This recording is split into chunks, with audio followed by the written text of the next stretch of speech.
The alliance between the United States and the United Kingdom is one of the oldest and one of the strongest that the world's ever known. When the U.S. and the U.K. stand together, we make our countries more secure, we make our people more prosperous, and we make the world safer and better. That's one of the reasons why my first overseas visit as president more than 7 years ago was here to London at a time of global crisis. And the one thing I knew, as green as I was as a new president, was that it was absolutely vital that the United States and the United Kingdom, working together in an international forum, tackle the challenges that lie ahead. Our success depended on our ability to coordinate and to be able to leverage our relationship to have an impact on other countries. I met with David on that visit. He wasn't yet Prime Minister. But just as our nations share a special relationship, David and I have shared an extraordinary partnership. He has proven to be a great friend and is one of my closest and most trusted partners. Over the 6 years or so that our terms have overlapped, we have met or spoken more times than I can count. We've shared our country's beers with each other. He vouches for his, I vouch for mine. Taken in a basketball game in America. David, I think you should recall we were actually partners in that ping pong game. And we lost to some school children. I can't remember whether they were 8 or 10, but they were decidedly shorter than we were, and they whooped us. Samantha and Michelle, our better halves, have become good friends as well. And it's the depth and the breadth of that special relationship that has helped us tackle some of the most daunting challenges of our time. Around the world, our joint efforts, as David mentioned, have stopped the outbreak of Ebola, helped Iran from obtaining a nuclear weapon, forged a climate agreement in Paris that hopefully will help to protect our planet for future generations. And today, on Earth Day, our governments, along with about 170 others, are in New York to sign that agreement. And the U.S. is committed to formally joining it this year, which should help it take effect years earlier than anybody expected.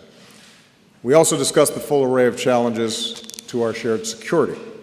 We remain resolute in our efforts to prevent terrorist attacks against our people and to continue the progress that we've made in rolling back and ultimately defeating ISIL. Our forces, as David mentioned, are systematically degrading ISIL's finances and safe havens and removing its top leaders from the battlefield.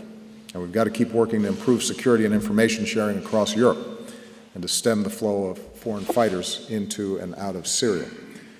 We discussed our efforts to resolve political conflicts in the Middle East, from Yemen to Syria to Libya, in order to increase the prospects for stability.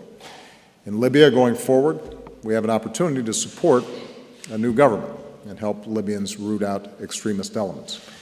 In Syria, as challenging as it is, we still need to see more progress towards an enduring ceasefire, and we continue to push for greater humanitarian access to the people who need it most. We have to continue to invest in NATO so that we can meet our overseas commitments from Afghanistan to the Aegean. We have to resolve the conflict in the Ukraine and reassure allies who are rightly concerned about Russian aggression. All NATO allies should aim for the NATO target of spending 2% of their GDP on defense, something that David has made sure happens here in the UK to meet that standard. We discussed new actions we can take to address the refugee crisis, including with our NATO allies. And because a strong defense relies on more than just military spending, but on helping to unleash the potential of others to live freer and more prosperous lives, I want to thank the people of the United Kingdom for their extraordinary generosity as one of the world's foremost donors of humanitarian aid.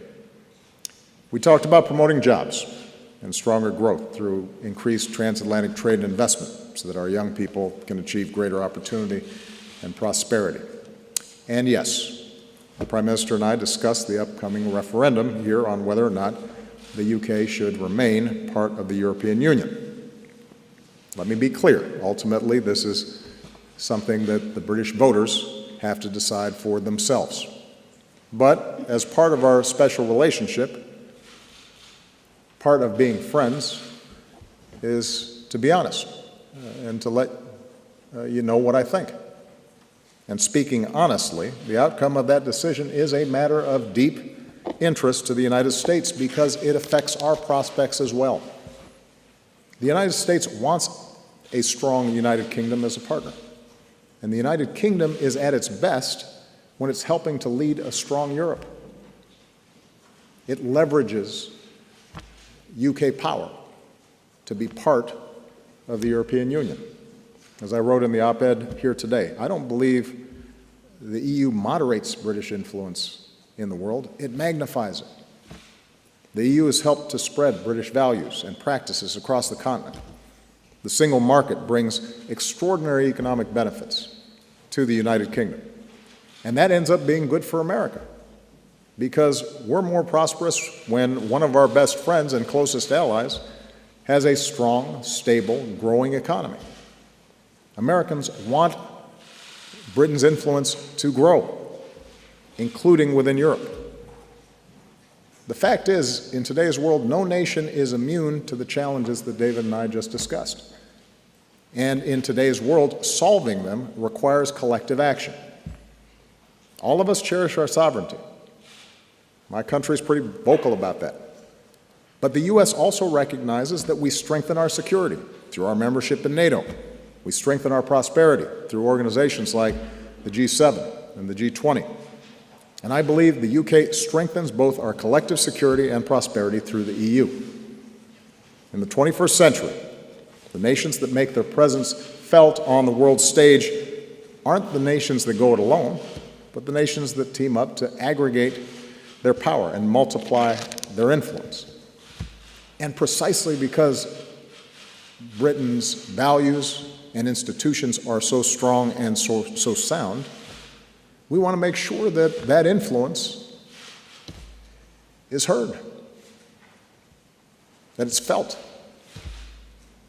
that it influences how other countries think about critical issues. We have confidence that when the UK is involved in a problem, that they're going to help solve it in the right way.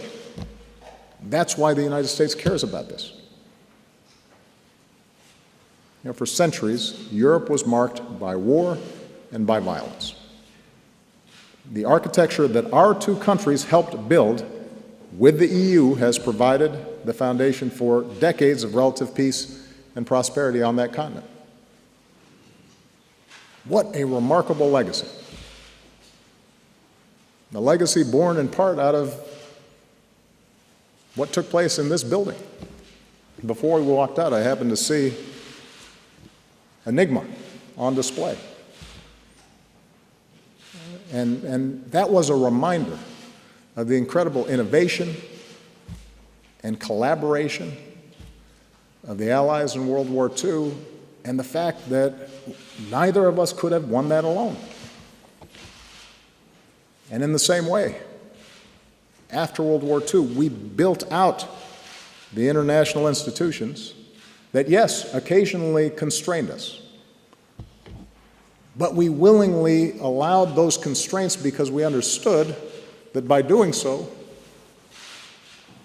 we were able to institutionalize and internationalize the basic values of rule of law and freedom and democracy that would benefit our citizens as well as people around the world. Yeah, I think there's a British poet who once said, "No man's an island." Even an island as beautiful as this. We're stronger together. And if we continue to tackle our challenges together, then future generations will look back on ours, just as we look back on the previous generation of English and American citizens who worked so hard to make this world safer and more secure and more prosperous. And they'll say that we did our part. And that's important. That's important not just here, That's important in the United States as well. Thanks. In this big dump of data coming out of Panama, that tax avoidance is a big global problem. It's not unique to other countries because, frankly, there are folks here in America who are taking advantage of the same stuff.